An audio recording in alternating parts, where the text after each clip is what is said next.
Penangkapan pengamen berkostum Robocop di Depok oleh Satpol PP bikin geram warga. Susah lihat orang seneng.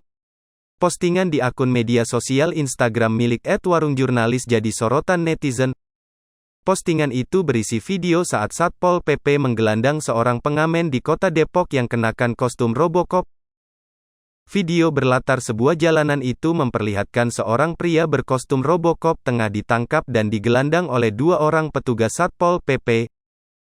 Meski tak terlihat jelas wajah si tokoh Robocop ini, namun dari gerak bahasa tubuhnya ia pasrah dan lemas saat digelandang petugas.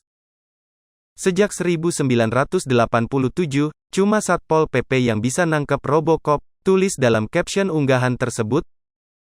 Keterangan yang tertera dalam caption menyebutkan bahwa tim Garuda 2 dan tim Sumarta tengah menindaklanjuti perintah atasan untuk melakukan patroli pengawasan PPKS yang menyisir sepanjang Jalan Margonda Raya, Jalan Arif Rahman Hakim, Jalan Nusantara, Jalan Dewi Sartika dan Jalan Juanda. Dalam operasi tersebut, petugas berhasil mengamankan seorang pengamen pianika di bawah umur dan pengamen berkostum robot.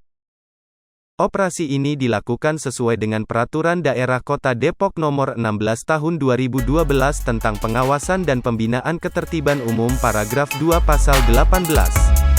Postingan yang direpost dari akun resmi @satpolpp Kota Depok ini justru menuai kritikan beragam dari warganet. Jangan cuma ditangkep ya Pak, tapi dikasih kerjaan, biar mereka gak jadi pengangguran, tulis akun @mbing. Yang pengemis beneran malah gak diapa-apain, giliran ini malah dirazia, padahal dia ada effort buat bikin nyewa kostum kayak gitu dan coba ngehibur yang lain, bukan sekedar minta-minta kayak pengemis lain, kata akun @bayhak. Informasi yang didapat para pengamen yang diamankan ke kantor Satpol PP Kota untuk dilakukan pendataan dan pembinaan dengan selanjutnya akan diserahkan kembali kepada keluarga mereka masing-masing.